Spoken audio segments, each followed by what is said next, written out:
नमस्कार। कहानी गोल्ड में आज सुनिए संतोष श्रीवास्तव जी की लिखी कहानी शहतूत पक गए हैं। समुद्री तूफान था। रात भर तेज हवाएं चलती रहीं। हवा की साएं साएं के साथ पानी की बौछारें भी बंद खिड़की दरवाजों से टकराती रहीं। मुंह अंधेरे दूध वाले की घंटी से मेरी आंख खुली।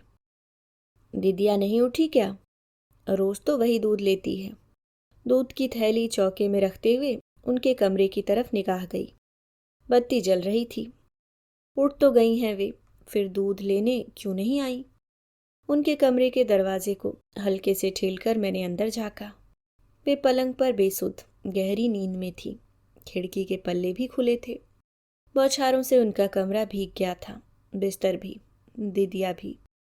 रात भर चली तेज हवाओं के संग गुलमोहर भी मानो बरसता रहा था और उसके फूल पंखुड़ी पंखुड़ी दीदिया के बदन पर बिछ से गए थे।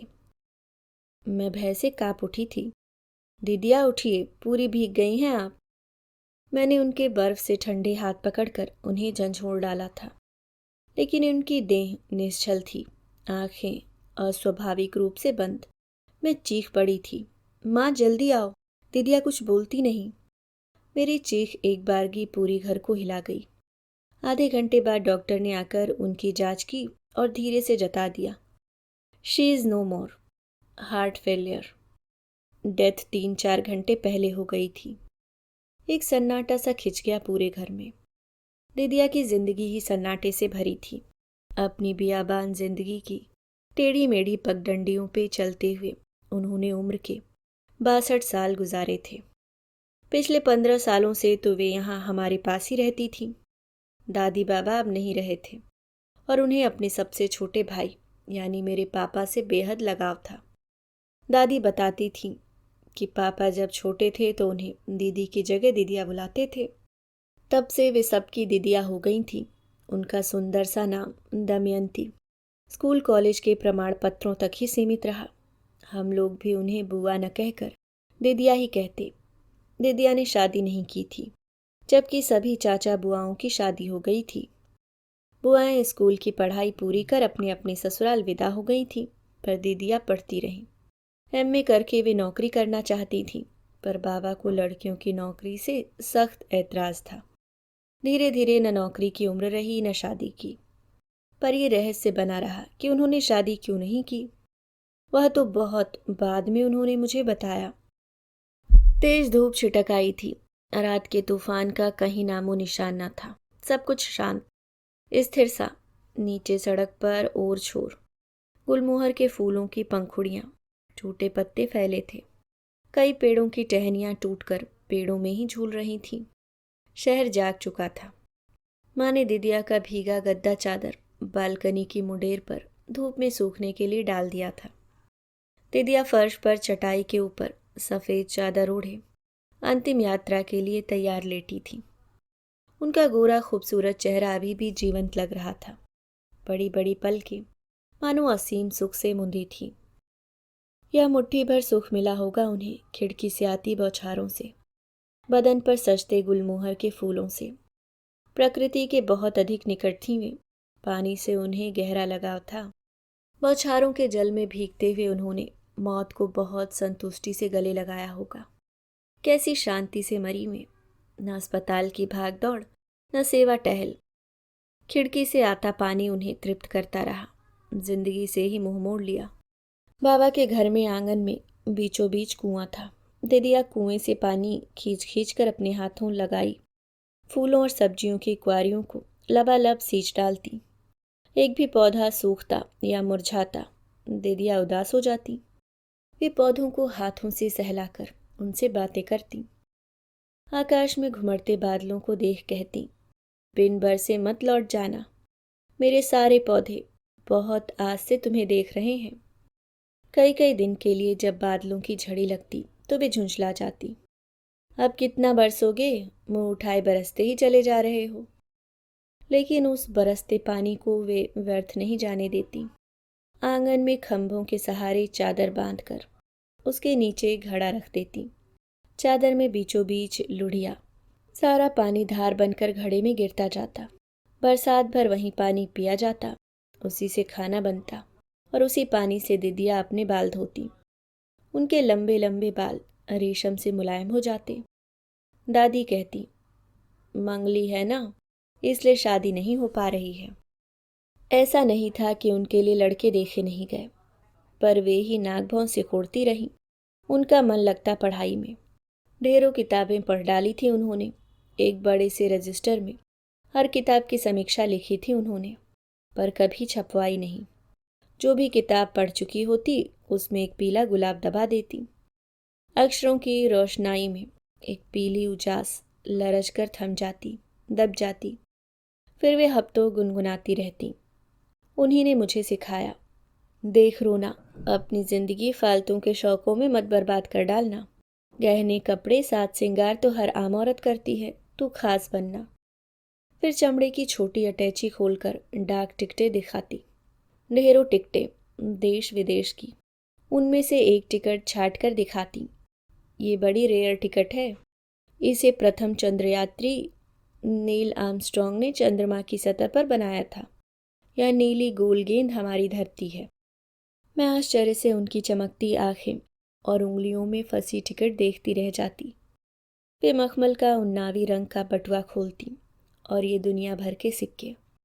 यह ऑस्ट्रेलिया का तांबे का सिक्का और उस पर दौड़ता कंगारू।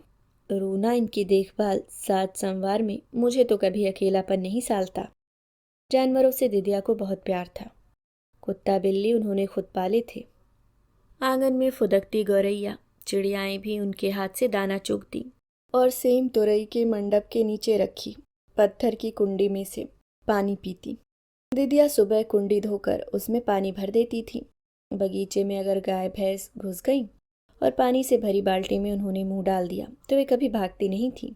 पानी भरपेट पीने देती उन्हें। दादी कहती, ये तो पानी के जीव हैं, गलती से मनुष्य योनि में जन्म ले लिया। सचमुच नर्मदा नदी में घंटों तैरकर भी वे कभी नहीं थकती थीं। मैं किनारे बैठी रहती तो कहती, देख रोना, मैं डूबी। और जो डुबकी मारती तो मेरी तो सांस ही रुक जाती। लगता उन्हें डूबे घंटों बीत गए। कुछ पल भारी पड़ जाते मेरे लिए। जब वे 6 बरस की थीं तो बाबा ने उन्हें तैरना सिखाया था। वे लहरों पर बत्तख की तरह तैरती। बाबा उन्हें बतख ही तो कहते थे, पर वहाँ नदी थी, कुआं था, भरपूर पानी, पानी ही पानी। लेकिन ये ठहरा महानगर, पानी टैंकर से आता है। 7 मंजिल की इस इमारत में अभी तक नगर निगम का पानी नहीं आया। टैंकर से छत की टंकी भरकर फिर पानी छोड़ा जाता है। हर फ्लैट के अलग अलग मीटर हैं। जितना पानी खर्च करो उतना पैसा भरो। दीदिया का हाथ पानी के मामले में खुला है। अब बिल दुगना आता है। पापा झल्लाते, दीदिया काहे को इतना पानी ढुलकाती हो, ये महानगर है, यहाँ बूंद बूंद पानी की कीमत है, थोड़ा कम पानी इस्तेमाल किया करो। दीदिया हंस पड़ती, लो पानी न हुआ घी दूध हो गया। घी दूध ही समझो जीजी, इतना पानी खर्च करोगी तो एक दिन नहाने को भी तरस जाओगी। माँ ताना मारती। अब इस समय बड़े बड़े 2 ड्रम लाकर बालकनी में रख दिए गए हैं। सोसाइटी ने 2 घंटे ज़्यादा पानी छोड़ा है। नाते रिश्तेदारों से घर भर गया है। जो जितना चाह रहा है पानी इस्तेमाल कर रहा है। अब कौन रोके टोके उन्हें। मातम का माहौल है, पर मेरा मन महसूस उठा है। दीदिया कबूतरों तक को पानी पिलाती तो माँ टोक देती। बालकनी में सुबह शाम झुंड के झुंड कबूतर आते। दीदिया का नियम था, किलो भर ज्वार बालकनी में बिखेरती और तसला भर पानी रखती। सड़क के कुत्ते भी उनसे लहट गए थे। वे उन्हें बिस्किट दूध पानी देती। इस बढ़े हुए खर्च को वे ट्यूशन करके पूरा करती। रोज शाम 4-5 लड़कियां उनसे हिंदी संस्कृत पढ़ने आती। उनका मन बड़ा रमता लड़कियों के बीच। दीदिया ने आगे पीछे दोनों तरफ की बालकनियों में फूलों के पौधे लगाए थे। सुबह शाम गमलों में पाइप से पानी सींचती वे, फिर गमलों से बहे पानी, मिट्टी, सूखे फूल पत्तों को वे धोकर बालकनी साफ कर डालती। कितना पानी बर्बाद होता, रोज ही इसका हिसाब सुनाया जाता उन्हें। यह फिजूल का खर्च है पानी का, थोड़े से फूलों के लिए इतना पानी। दीदिया, महानगर में महानगर की तरह रहना सीखो। एक दिन झल्ला पड़ी में, हम तो जैसे रहते आए हैं रहेंगे। हमारे मरने के बाद तुम हमारी अस्थियां सूखे कुएं में झोंक देना। हमेशा मुस्कुराने वाली बेहद नरम दिल दीदिया के मुंह से ऐसी कठोर बात मैंने पहली और आखिरी बार सुनी। हालांकि इसके बाद पापा ने उन्हें हुलस कर सीने से लगा लिया था और वे रो पड़ी थी। उस दिन भी बहुत रोई थीं वे, जब उनकी किताब पढ़ते हुए अचानक हाथ आई एक तस्वीर मैंने उन्हें दिखाते हुए पूछा था, दीदिया ये कौन है? वे झपट कर उठी और तस्वीर मेरे हाथ से छीन ली। ये कहाँ मिली तुझे? मैं घबरा गई। अपराधी मुद्रा में मैंने सिर झुका लिया। सॉरी दीदिया। उन्होंने प्यार से मुझे चूम लिया। पगली, मेरे जैसा भावुक दिल लेकर कैसे रहेगी तू? यह दुनिया हम जैसों की नहीं रूना। देर तक वे मेरा चेहरा अपनी हथेलियों में भरे रही। हिम्मत कर मैंने उनके चेहरे की ओर देखा। बड़ी बड़ी काली आंखों में आंसू भरे थे जो अब ढुलकना ही चाहते थे। ये जगदीश है रूना। उनकी आवाज़ जैसे किसी सुरंग से आ रही हो। उनका चेहरा रक्तिम हो उठा, जैसे रात के आगोश में जाने से पहले सूरज का हो जाता है। वे पलंग से टिककर बैठ गईं। आंखों में दबे सपने पलके उघाड़ कर बाहर छिटक आए। हम दोनों जैसे एक दूसरे के लिए ही बने थे। बरसों बरस एक दूसरे के लिए गुजारे हमने। अपने पूरे जीवन को खंगाल छान कर हमने एक दूसरे के लिए साझा सपना रच लिया था। वह सपना हर वक्त हमारी आंखों में मुस्कुराता रहता। उसी सपने को हम ओढ़ते, उसी को बिछाते थे, उसी से तृप्त होते, उसी की आस में जीते थे कि कभी हमारा घर होगा, प्यार ही प्यार होगा जहाँ, और हमारे बच्चों की किलकारियाँ होंगी। पर वह फौज में था। चीन के साथ युद्ध में उसे फ्रंट पर जाना था। मैं जिद पर अड़ गई कि वहां जाने से पहले हम शादी कर लें, पर इनकारी मिली दोनों परिवारों की ओर से। एक तो जाति, दूसरी थी फिर मैं मंगली। उसके घर से संदेशा आया कि हम क्या जवानी में ही अपने बेटे को मौत का रास्ता दिखा दें। बाबू ने भी उत्तर भिजवा दिया कि हमें भी कोई शौक नहीं है बेटी को विधवा करने का। वह जिद ही जिद में फ्रंट पे चला गया कि तुम सबके लिए जिंदगी शहीद करने से तो अच्छा है देश के लिए शहीद हो जाऊं। वह चला गया। मेरा मन तड़प उठा। फिर भी मैं उसका इंतजार करती रही। युद्ध समाप्त होने के बाद जब वह लौटा तो उसका दायां पैर कटा हुआ था। बैसाखियों के सहारे चलकर मुझसे मिलने आया। कहने लगा, तुम शादी कर लो दमयंती। मेरी जिंदगी तो बोझ बन गई है। मैं तुम्हें कोई सुख नहीं दे पाऊंगा।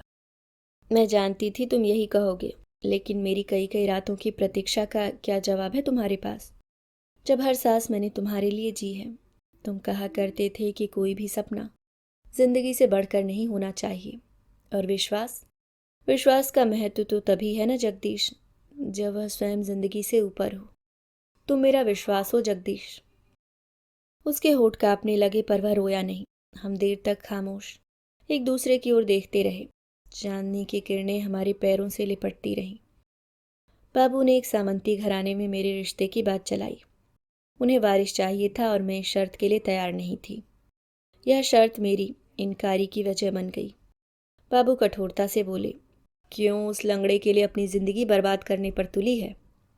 मैं फूट फूट कर रो पड़ी। लंगड़ा वह नहीं है बाबू, लंगड़ी तो आपकी बेटी हो गई है। मैंने कहना चाहा था। मैंने अपने आप को जगदीश के बिना अगरबत्ती की तरह आहिस्ता आहिस्ता जलने को तैयार कर लिया था।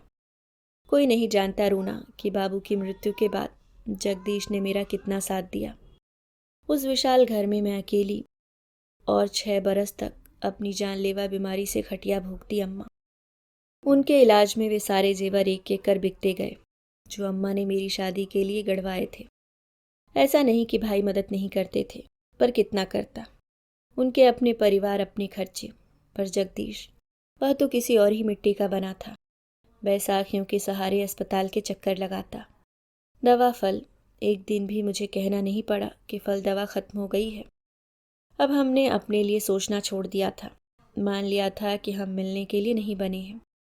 जब तक सांस है जीना है, वरना जिंदगी के कोई मायने नहीं रह गए। जगदीश नौकरी पाने के लिए तड़पता रहा, पर अब वह न फौज के लायक था न नौकरी के।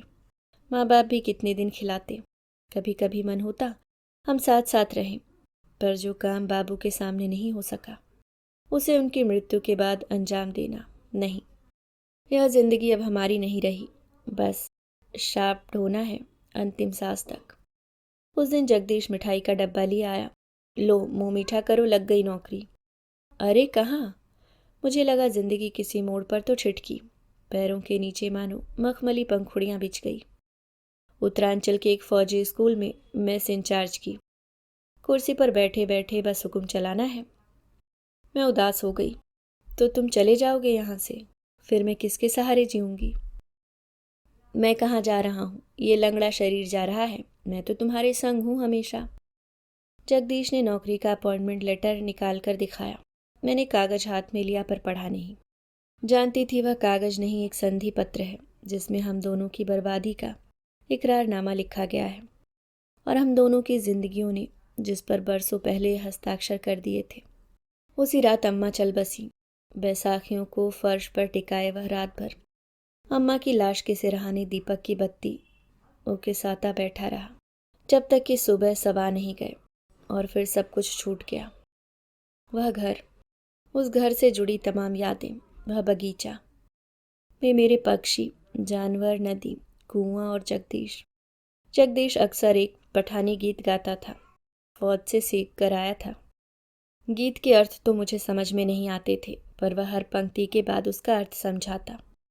घने जंगल में मजनू रो पड़ा है क्योंकि शहतूत पक गए हैं और लैला मर गई है। उत्तरांचल में जाने से पहले जगदीश ने भी शहतूतों का पकना जरूर देखा होगा। और दीदिया फूट फूट कर रो पड़ी थीं। उन्होंने उड़ना चाहा था पर अपना आसमान तय नहीं कर पाएंगे। दीदिया का अस्थि कलश लाल कपड़े में लिपटा रखा है। मैंने पापा से जिद की, मैं भी हरिद्वार जाऊंगी। उन्होंने मौन स्वीकृति दे दी। मैंने उनकी किताब में रखी जगदीश की तस्वीर और वे तमाम पन्नों में दबे रखे सूखे फूल उन्हीं के रुमाल में बांध लिए, जो निश्चय ही जगदीश और उनके प्रेम विहल क्षणों के साक्षी रहे होंगे। माँ ने पापा के नज़दीक आकर कहा, दान दक्षिणा में कमी मत करना। जिंदगी भर जी कमियों में ही जीती रही। ईश्वर ऐसा नसीब किसी का ना बनाए। और वे सुबकने लगी। पापा ने उनके कंधे थपथपाए और हम सब स्टेशन के लिए रवाना हो गए। छल छल बहती गंगा का तीव्र प्रवाह जूहू बीच के सागर के पानी जैसा मटमैला था। तो क्या गंगा मैया जान गई हैं कि दीदिया को जूहू बीच पर उमड़ी आती सागर की लहरों में चलना अच्छा लगता था। फैनिल लहरें दीदिया को घुटनों तक भिगो देती, लेकिन वे तब तक लहरों में खड़ी रहती जब तक सूरज का अंगारा सागर की छाती में बुझ नहीं जाता। फिर वे उदास हो जाती। धीरे धीरे पांव पसरते।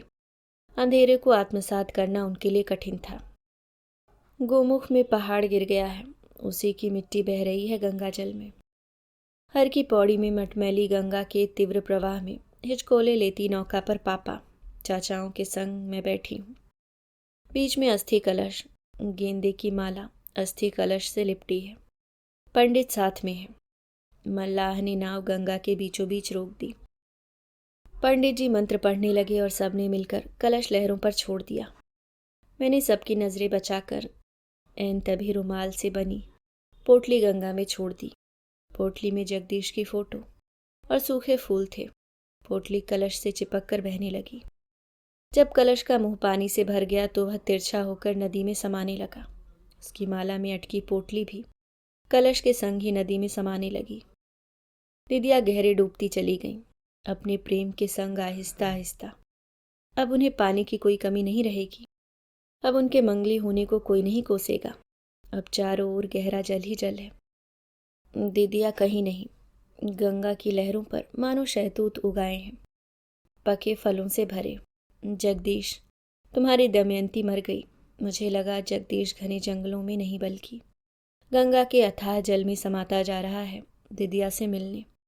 मैं पापा से लिपट कर रो पड़ी। सभी खामोश आंसू बहा रहे थे। जब नाव किनारे लगी अंधेरा हो चला था।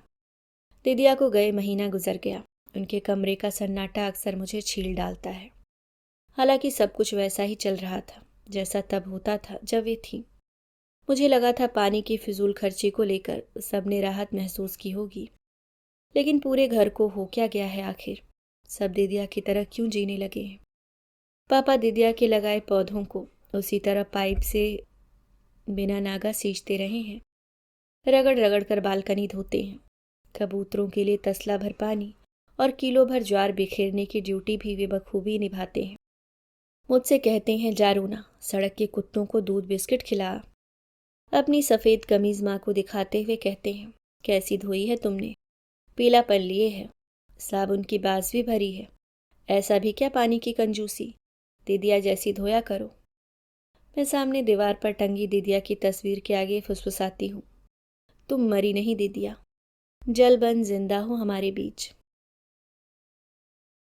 अभी आप सुन रहे थे संतोष श्रीवास्तव जी की लिखी कहानी शहतूत पक गए हैं।